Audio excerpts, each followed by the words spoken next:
सभी भगत समाज को, मुक्ति भक्ति के सज्जनों को सतनाम साहिब बंदगी।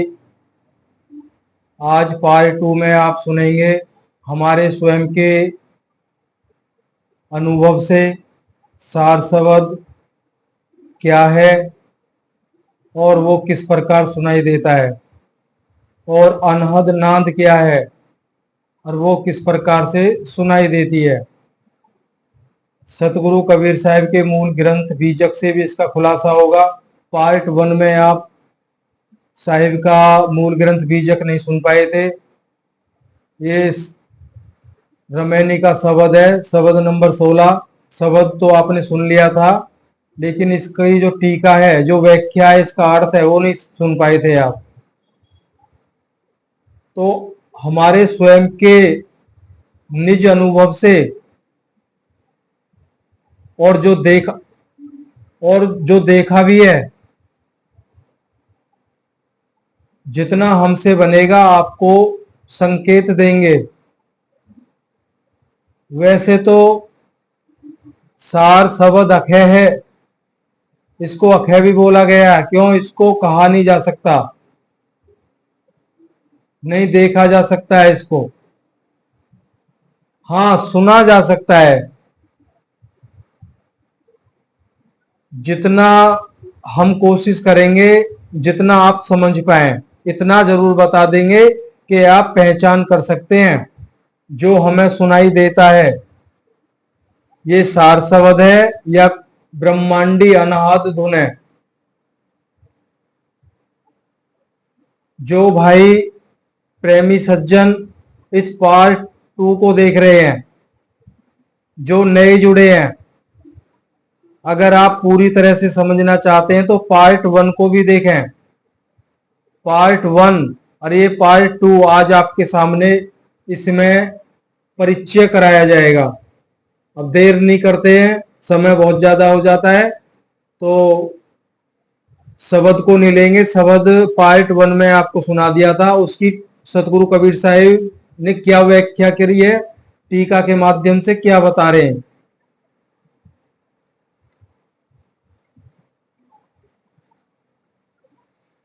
रमैनी शब्द 16 है। ब्रह्मांडी धुनात्मक अनाहत शब्दों का परिचय। इसमें सतगुरु कबीर साहिब पहले जो ब्रह्मांडी शब्द हैं, जिनको 10 प्रकार की धुनें भी बताई गई हैं, पहले उनका परिचय दे रहे हैं। सतगुरु कबीर साहिब इस शब्द में योगियों का सिद्धांत ब्रह्मांडी धुनात्मक अनाहत शब्दों का परिचय कराते हैं।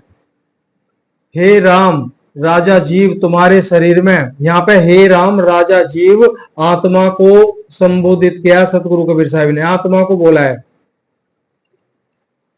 हे राजा राम जीव तुम्हारे शरीर में ब्रह्मांड के अंतर्गत भीतर अनेक प्रकार के जीने अर्थात सूक्ष्म शंख, सहनाई, बीना, सितार तथा रारंकार आदि 10 अनाहत शब्द रूप यंत्र बाजे बाजते हैं, जिनको सुनकर बिना हाथ पैर का ध्याता, ध्याता बोलते हैं जो ध्यान करता है इसको सुनने की, जो योगी होते हैं, कह रहे हैं ध्याता योगियों का मन प्रसन्न होकर नाचने लगता है।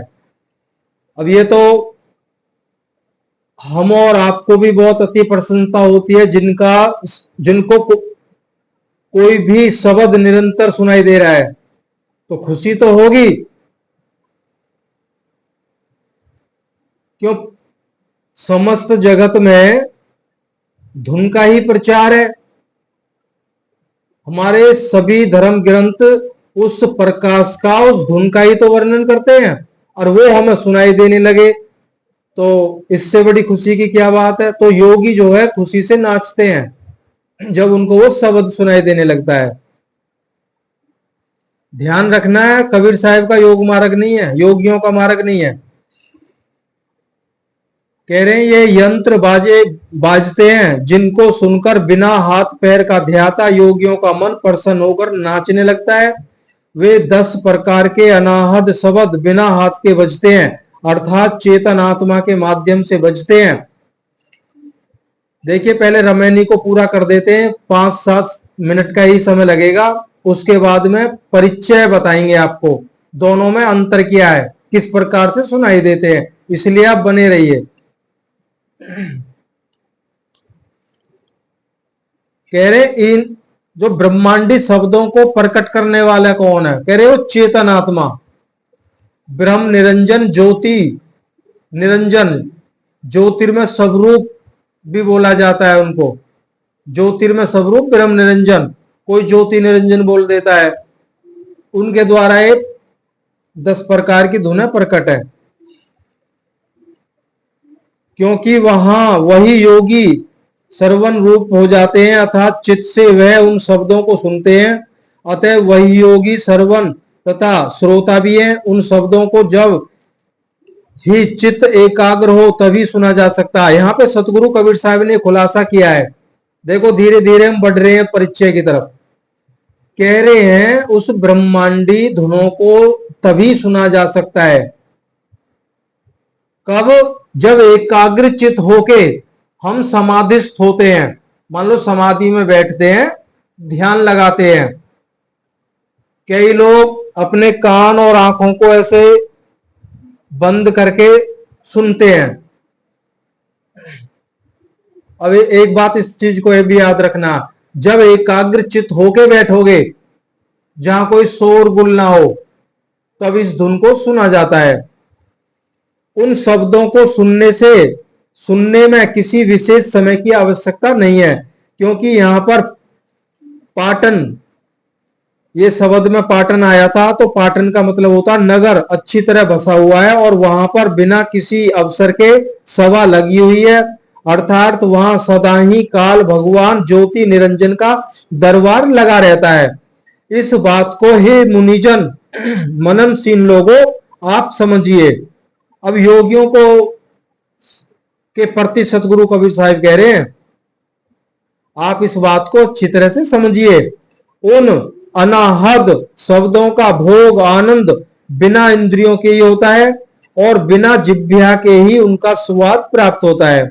योगी लोग कहते हैं कि वे अनाहद शब्द तथा रारंकार ओमकार सोहंग आदि सभी शब्द शरीर के नाश होने पर भी सुन में लीन होकर अक्षय नाश रहित सदैव रहते हैं।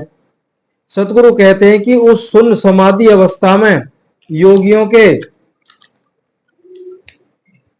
जागते रहने पर भी अर्थात देखते देखते भी मन रूपी चोर उनके हृदय रूपी मंदिर से ज्ञान वैराग्य आदि सद्गुण रूपी धन को चुराता रहता है। ये पीछे भी आपको बता दिया है। मन का सबसे जो विकार वाला कर्म है, जो ये विकारों से हमें निकलने नहीं देता, ये हमारे विवेक वैराग्य को चुराता रहता है। ना विवेक वैराग्य पैदा होगा, ना सत्य का लखाव होगा। ये मन का ये सबसे बड़ी ताकत मन की होती है। ये सबसे ज्यादा बल है मन का, जिसका ये सभी जीवों पे प्रयोग करता है।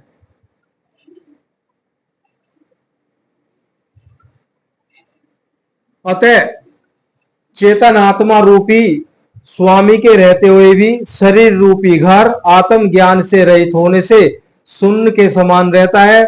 आत्म ज्ञान से रहित उन योगियों को शून्य समाधि में ब्रह्मांड के अंतर्गत जो जो पदार्थ चमत्कार दिखते हैं,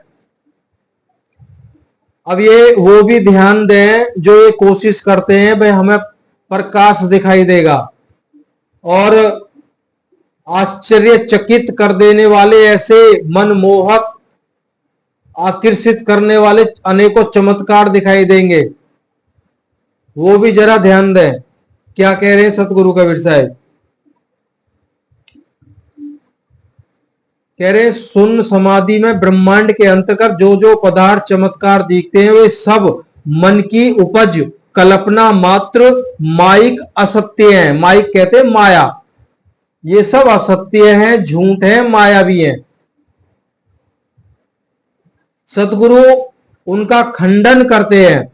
वे सब माइक मायावी पदार्थ बिना बीज के अंकुर के समान तथा बिना मूल जड़ के वृक्ष के समान एवं बिना फूल के फल के फलने के समान, उनके मन की भावना के अनुसार वे सब काल्पनिक मिथ्या हैं। कह रहे जैसे बिना जड़ का कोई वृक्ष है, भला बताइए वो टिक पाएगा? हल्का तेज झोंका आएगा वो गिर जाएगा, क्यों? जड़ तो है ही नहीं, बस वो खड़ा प्रतीत नजर आता है। जैसे बिना फूल के फल आना,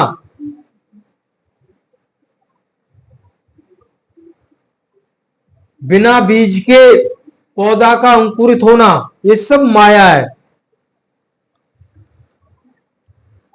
आगे बहुत अच्छा उदाहरण दिया साहिब ने, जैसे बंदिया बांझ स्त्री की कुक्षी उदर से, कुक्षी कहते उदर, उदर से पुत्र का जन्म लेना, और वह भी बिना ही पैर से वृक्ष पर चढ़ने के समान मिथ्या है। कह रहे जैसे बांझ स्त्री के उदर से, पेट से बच्चे का जन्म होना, ऐसा तो हो नहीं सकता। एक जगह कहा गया ना, बांझ हिलावे पालना तामे कौन स्वाद। बांझ खाली पालने को हिला रही है तो उससे क्या आनंद मिलेगा उसे?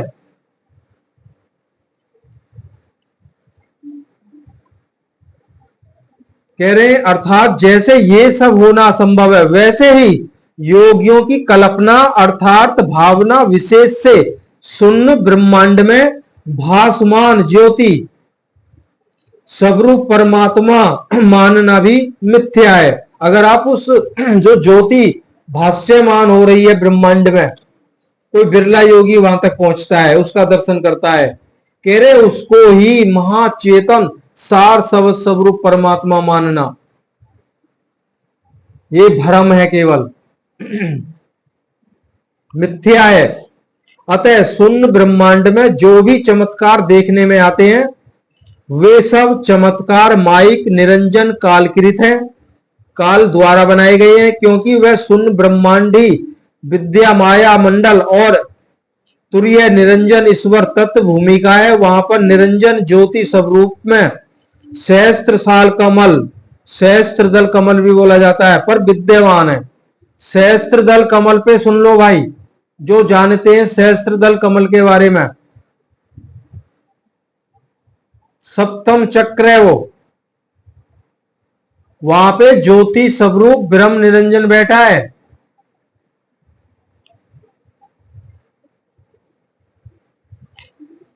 अब इसका खुलासा और रमैनियों में किया गया है, यहां तो धुन को लेके है, आपको धुन समझानी है।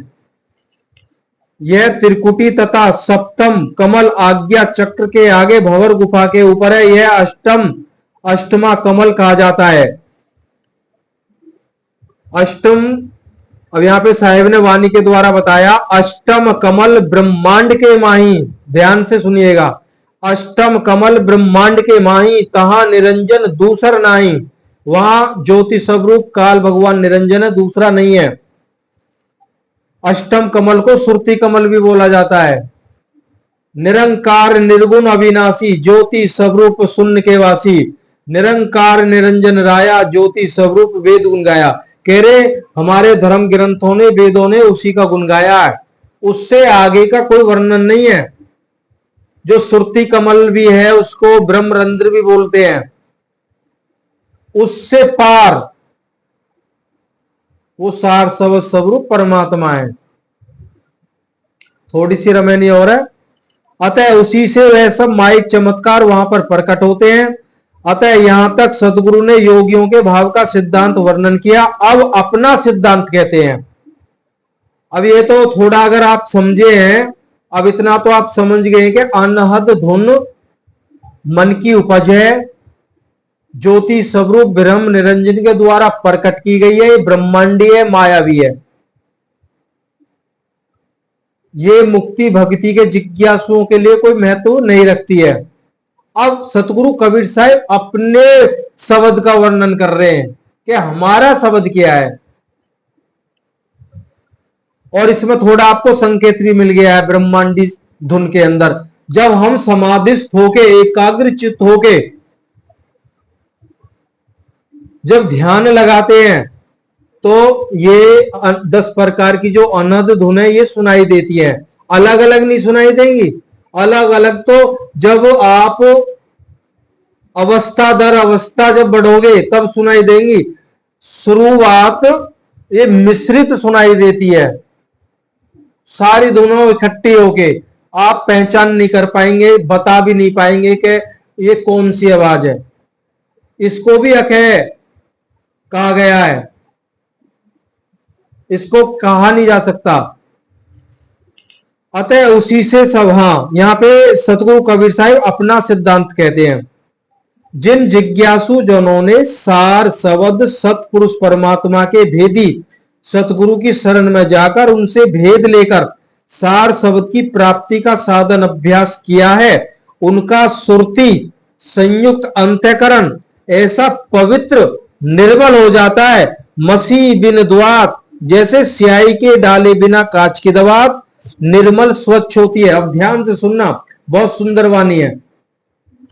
उसी प्रकार उनका अंतःकरण निर्मल होता है और कलम बिन कागज अर्थात कलम के बिना चलाए जैसे कोरा कागज स्वच्छ निर्मल होता है, उसी प्रकार और बिन अक्षर सुधि हुई अर्थात बिना अक्षरों के एवं बामन अक्षरों के परे चेतन आत्मा भूमिका पर स्थित होकर अपने आप उस सार शब्द परमात्मा की सुधि अर्थात ज्ञान स्मृति उसकी होती रहती है। अब यहां पे सतगुरु कबीर साहब ये खुलासा कर रहे हैं, जो हमारा सार शब्द है, इस पर अगला सत्संग डालेंगे, सार शब्द का पूरा विवरण आपको बताया जाएगा। इससे नेक्स्ट जो सत्संग आएगा वो सार शब्द का होगा सारा, कि कैसे सार शब्द प्राप्त होता है और सार शब्द है क्या।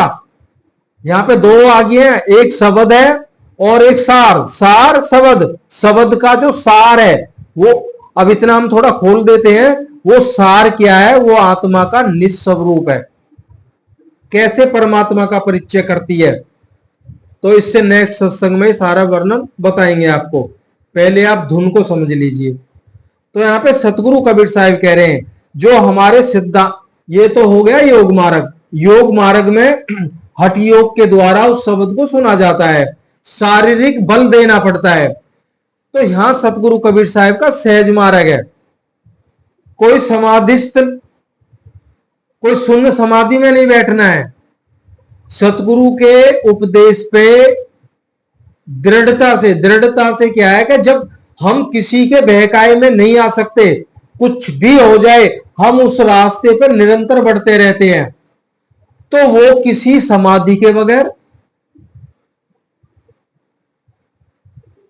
कोई एकाग्र चित्त नहीं होना, तो वो शब्द सुनाई देने लगता है। कैसे सुनाई देगा वो बताएंगे आपको। कह रहे हो उसकी शब्द की जो प्रगाढ़ अवस्था है, अगर हमारे सामने ये अनुभव भी आया है, अनुभव में हमने उसको, जो साहिब ने कहा है ना, उससे बढ़ के पाए। देखो जो साहिब कहते हैं ना, उनका ज्ञान उनसे बढ़ के है। जैसे कहते हैं राम का नाम राम से बड़ा, ऐसे ही साहिब ने जितना बताया है उससे कई गुना पाओगे जब अनुभव में आओगे। तब अगर डीजे बाज रहा है वो शब्द आपको तब भी सुनाई देगा। क्यों सुनाई देगा? आपकी सूरत, क्यों आप इन चीजों से आप ऊपर उठ जाओगे। कोई शोरगुल आपको पसंद नहीं है, भले ही बाज रहा है, आप रोक तो नहीं सकते उसको। भाई और लोग खुश हो रहे हैं, उनको खुश होने दो, लेकिन आपको खुशी नहीं होती है, आपका बाहरी रस खत्म हो जाता है। ये रस जावा और वो रस आवा। तो आप बहुत अच्छे से उस शब्द को सुन सकते हैं, तब भी एकाग्रचित होने की जरूरत नहीं है। होता कब है? साहिब ने पहले खोल दिया है, स्याही बिन दवात, जैसे स्याही बिन दवात होती है, अब आजकल तो पता नहीं अब है या नहीं है, तो हमारे समय में, हमारे आपके समय में कांच की दवात होती थी। कह रहे जब तक उसमें स्याही नहीं डाली जाती है, बगैर स्याही की दवात कैसी होती है, बिल्कुल स्वच्छ होती है। आंखों पे ऐसे रख लो सब कुछ दिखाई देगा। आपका अंतःकरण इतना साफ हो जाता है कब, जब मेरे सत्य उपदेश पे आप चलोगे तब। दूसरा उदाहरण दिया है, जैसे कागज बिन कलम, कलम बिन कागज। जब जैसे एक कोरा कागज होता है, जब तक उस पर कोई कलम नहीं चलती है, कितना स्वच्छ निर्मल होता है। कह रहे ऐसे ही मेरे भगत का निर्मल अंतःकरण निर्मल स्वच्छ होता है। इतनी गहराई से साहिब समझा रहे हैं। आगे थोड़ा सा रह गया, बने रहिए। हम आपसे बार बार इसलिए कहते हैं, कई भाई तो ये सोचेंगे पता नहीं ये इनको क्या लालच है। भाई लालच नहीं है, ये दोबारा आपको सुनने को नहीं मिलेगा। सत्य एक बार दस्तक देता है आपके अंतःकरण की चौखट पर, दोबारा दस्तक नहीं देता है। आपके पास ये मौका नहीं होता है कि आप, अगर आपसे पूछा भी जाए, आप इनकार नहीं कर सकते। अगर इनकार करोगे तो आपको याद भी दिला दिया जाएगा। सत्य आपके घट की चौखट पे आया था, आपने इग्नोर कर दिया। हम हर सत्संग में कहते हैं ये सत्संग के वचन, हमारा अंतःकरण में ऐसा कोई भाव ही नहीं है, ना गुरु बनने का, ना आपसे किसी प्रकार का स्वार्थ। ये निस्वार्थ चैनल है, हम सेवा कर रहे हैं बस। आप भी सेवा कर सकते हो। अपना जैसा कोई प्रेमी भाई अगर आपको मिलता है ना, तो सत्य से उसको रूबरू करो। इससे बड़ी सेवा नहीं है। देखो क्या कृपा होती है आप पे। अनुभव नहीं आए तो हमें बता देना। सपने नहीं आएंगे, आपको ज्ञान आएगा अनुभव में। इतना भी हम खोल देते हैं आज।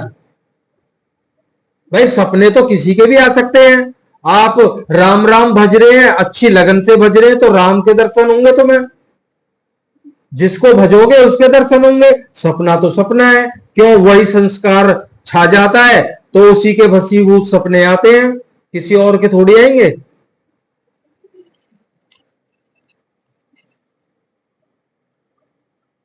आगे कह रहे हैं, उन साधकों को सार शब्द परमात्मा की सुधि अर्थात साक्षात्कार बिना वर्णात्मक स्वर। अब कह रहे देखो, उस जीव को परमात्मा का साक्षात्कार बिना वर्णात्मक स्वर व्यंजन संयुक्त शब्द मंत्र आदि के बिना होता है। यहां भी खोल दिया है, कोई मंत्र जंत्र नहीं अपना है, उसके बिना होता है। और ये हुआ है मेरे घर में तो हुआ भाई। आप माने नहीं माने, आपका अपना मन विवेक विचार बुद्धि आपका है। हम इसलिए दृढ़ता से बोलते हैं ये सब कुछ हमारे साथ घटा है। जितना हमें संकेत मिला है हम आपको आपके सामने उसको रख रहे हैं। आप इसमें हजारों सवाल खड़े करें, कुछ भी सोचें, वो आपका काम है। किसी ने हमें कमेंट करके भेजा था, वो भी संत हैं, कह रहे आप ऐसे नाम मत लिया करो, नाम मत लिखा करो। मैं थोड़ी लिख रहा हूं भाई, मैं कौन नाम लिखने वाला होता हूं। ये तो सतगुरु कबीर साहिब जो बोल रहे हैं वो तो बताना पड़ता है। उन्होंने तो एक बोला भी है कि सभी देवी देवता जो ना 84 के चक्कर में देवताओं के कुकर्म, जो देवताओं पे भी नजर डालिए, आप जिनकी पूजा करते हैं उन पे भी नजर डालिए। उनका तो चरित्र खोल के रख दिया कबीर साहिब ने। भाई हम थोड़ी देवताओं को जानते हैं, हम क्या जानते हैं, हम क्या खोलेंगे, ये तो साहिब खोल रहे हैं। आप माने या नहीं माने। अब इतना खुलासा हो गया है, साहिब का सार शब्द किसी भी जंत्र मंत्र के जपने से नहीं प्राप्त होता है। इसी प्रकार उस सार शब्द की साधना करने वाले अभ्यासी साधकों की दशा हो जाती है। उनको सुधि बुद्धि बिन सहज अर्थात बिना सुधि स्मृति ख्याल किए ही अपने आप स्वयं सार शब्द परमात्मा की सहज में ही सदैव स्मृति होती रहती है। बिना ज्ञाता के ही उनके उस सार शब्द परमात्मा का ज्ञान अपने आप होता रहता है। सतगुरु कबीर साहब कहते हैं कि ऐसे ही साधक अभ्यासी संतजन असली सच्चे जीवन मुक्त होते हैं। अब देखो बहुत अच्छी बात साहिब ने कह दी है। अभी रमैनी का समापन हुआ है। साहिब ने कह रहे हैं कि सहज बगैर कोई ध्यान एकाग्रचित हुए काम करते हुए अब चलते हैं परिचय की तरफ। देखिए अभी हमने जितनी आपसे वार्तालाप की निरंतर हमारा वो वहां पर भी ध्यान था। क्यों? उस शब्द पे ही जब हम चल रहे हैं, उस सार शब्द पे चल रहे हैं तो हमारा वो तो हमें सुनाई दे रहा था। हमने समाधि तो नहीं लगा रखी और उल्टा उस पर ध्यान भी नहीं लगा रखा है। ध्यान आपकी तरफ है, जो आपको बताया जा रहा है ध्यान आपकी तरफ है, लेकिन वो गुंजेमान है। अब थोड़ा यहां पे आपको थोड़ा ही संकेत मिलेगा। अब ये कहीं हमने लिखा तो है नहीं साहिब के बीजक में, केवल हम बीजक की बात करते हैं। अब आपको बताना चाहिए नहीं चाहिए, ये सतगुरु कबीर साहब से एक बार हम माफी चाहते हैं। अगर ऐसा हमें इजाजत है या नहीं है हमें नहीं पता, पर थोड़ा संकेत आपको देते हैं। देखिए पहले तो अनहद धुन को दोबारा से ले लेते हैं। दोनों ही शब्द सार शब्द और अनहद धुन ब्रह्मांडी जो धुन है दोनों ही मिश्रित सुनाई देंगी आपको। आप उसमें कोई फर्क नहीं कर सकते, आप कोई वर्णन नहीं करके बता सकते भाई ये इस तरह की है। यूट्यूब पे आपने सुना होगा कोई कहते झींगर जैसी है, कोई चिड़ियों के चहचाने जैसी है, कोई कुछ अलग अलग तरीका से बताते हैं। हमने जो हमारे अनुभव में जो आया हम वो ही बताएंगे आपको। पहले तो ये तो साहिब ने खोल दिया है, अनहद धुन कानों को बंद करोगे सुनाई देगी। अगर कोई साधक ज्यादा ही ऊपर पहुंच गया है तो वो कानों में ही सुनाई देगी।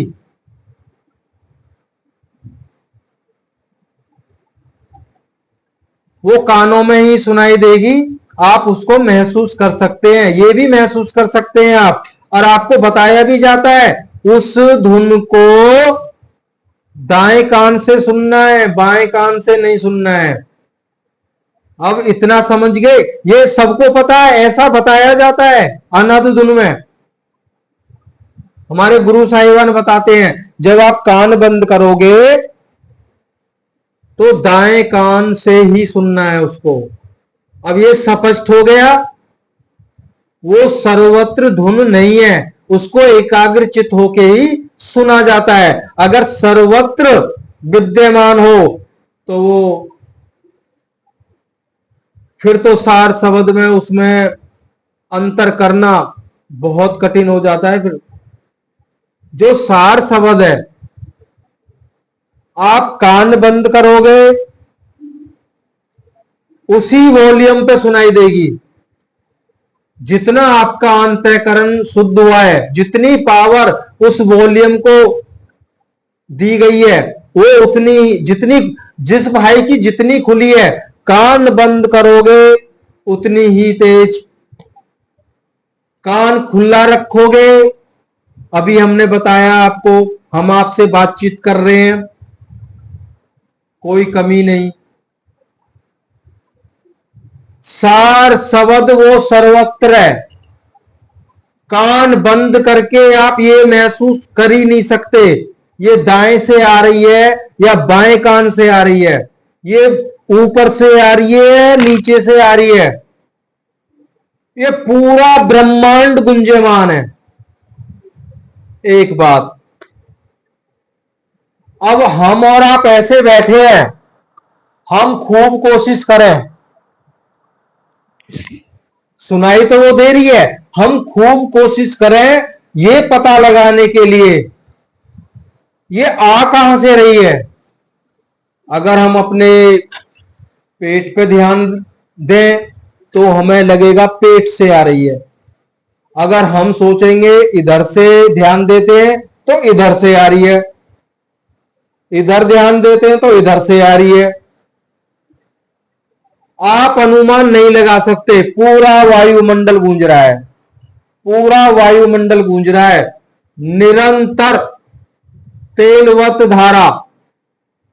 तेलवत धारा क्यों बताया गया? कोई भी ऑयल को अगर आप ऐसे डालोगे तो वो धार के साथ गिरता है, उसमें गैप नहीं होता। पानी को डालोगे तो पानी की धार तो टूट जाती है, अब टूटती है तो गैप बन गया। लेकिन ये निरंतर कहा गया, बगैर किसी अंतर के निरंतर। अगर हमारे घर में कोई खुशी आ गई है, भाई खुशियां भी आती हैं, और कोई दुखद घटना घट गई है, वो ना तो कम होगी ना ज्यादा होगी। कम तो होने का सवाल नहीं है, लेकिन वो ज्यादा होती जाती है। कब? जब आप इस मार्ग पे बढ़ते जाते हैं, आपका उस स्वच्छ दवात का जो उदाहरण दिया कबीर साहब ने, आपका निर्मल जितना स्वच्छ होता जाएगा, इस धुन का, अब धुन कह रहे हैं हम समझाने के लिए, बाकी ये धुन नहीं है, तो ये शब्द बढ़ता जाता है। फिर इस शब्द से आगे कैसे बढ़ना है?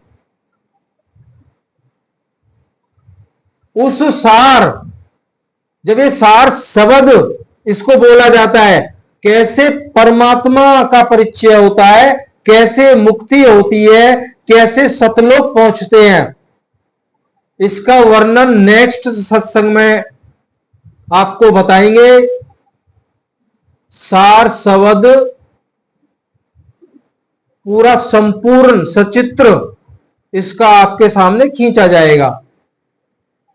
जितना हमें जानकारी है उतना हम आपको बताएंगे।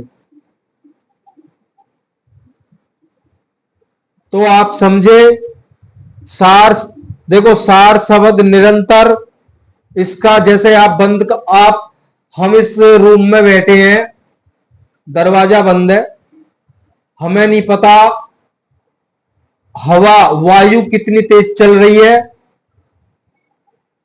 कितनी स्लो है, पूरब से चल रही है पश्चिम की तरफ या पश्चिम से पूरब की तरफ चल रही है, नहीं पता लगा सकते, बता ही नहीं सकते। लेकिन पेड़ों को हिलते हुए हम अंदर से देख लेंगे तो इतना पता लग जाएगा हवा चल रही है। तो शब्द को सुना जा सकता है, बताया नहीं जा सकता। अनंत धुन भी है वर्णनीय, उसका वर्णन तो कर दिया है भाई। शंख की धुनें अलग अलग पड़ाव पे, वीणा की धुनें, बांसुर की धुनें, मृदंग की धुनें, झांझर की धुनें, 10 प्रकार की धुनें बताई हैं। अब 10 प्रकार की जो धुनें, ज्यादातर जो मेरे भाई सुन रहे हैं उनको अनंत धुन सुनाई देती होगी। सार शब्द की हमने पहचान बता दी है आपको। वो सर्वत्र, आप किसी भाई से बात कर रहे हैं तो आप वो शब्द धुन आपको तब भी सुनाई देगी। ये शब्द धुन की पहचान है। 24 घंटे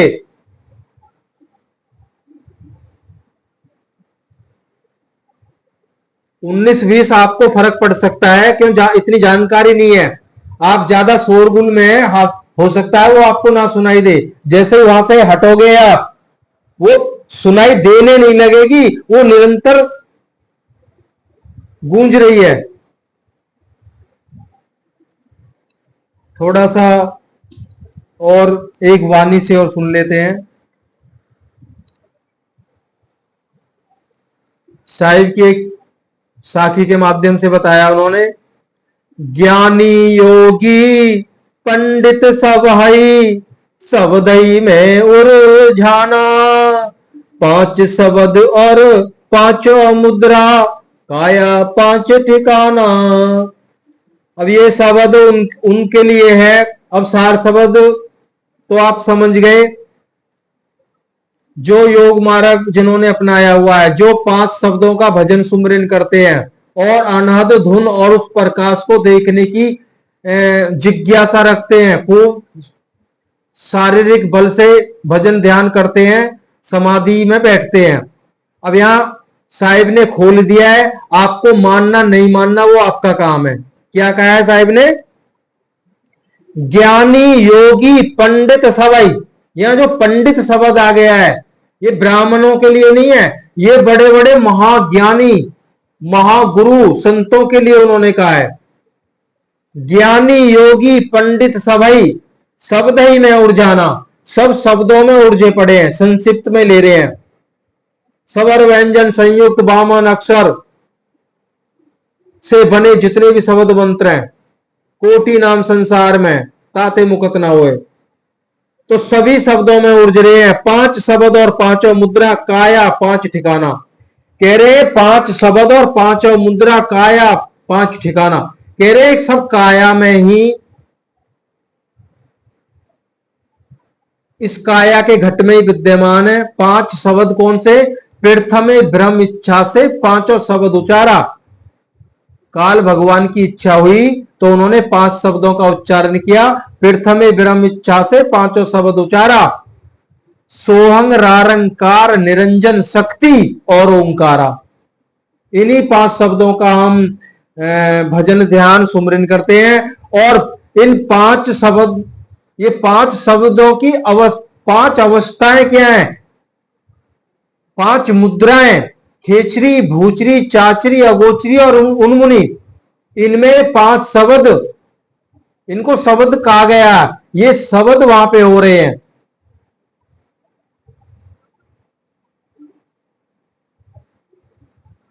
तो इतना साहिब ने खोल दिया है, लेकिन हम पढ़ते नहीं है, ये ही फर्क है।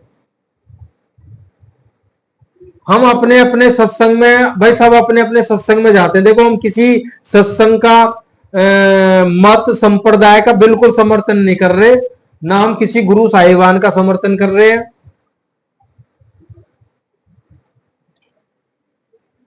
भाई ये सेवक तो उससे जुड़ गया जो सब गुरुओं का गुरु और सतगुरुओं का सतगुरु, सतगुरु कबीर साहिब हमारे गुरु हैं। 33 साल हम उनकी शरण में रहे, लेकिन आगे बढ़ना पड़ता है। साहिब ने अनुभव दिए, हम आगे बढ़े।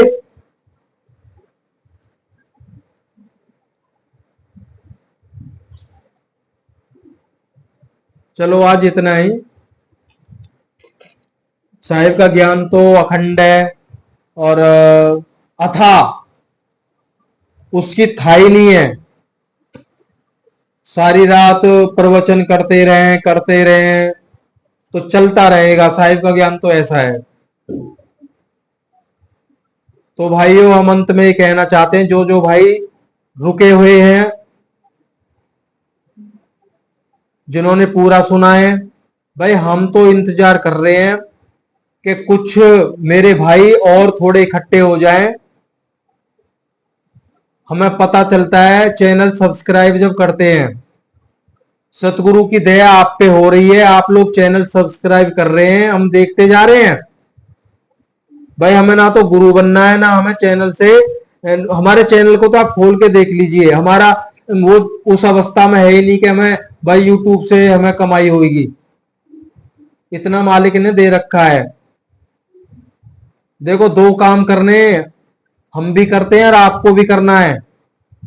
पुरुषार्थ करना है और परमात्मा से गुहार लगानी है, साथ साथ अपना शारीरिक बल से कमा के खाना है और परमात्मा से प्रार्थना करनी है।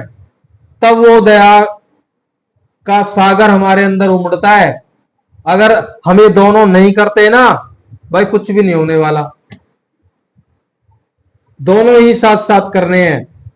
स्वयं से कमाना है, खाना है, और जो आ जाए उसको भी देना है। कहना साधो भाई कुछ उद्यम कीजिए, आप खावे औरों को दीजिए। हमें इस अवस्था में आना है, हमें ये नहीं है कि भैया हम प्रवचन कर रहे हैं, मेहनत करते हैं, तो भाई हमें भी कुछ चाहिए, हम कहां से खाएंगे ना। सत्य सत्य का सत्य की जो अवस्था है वो अलग है।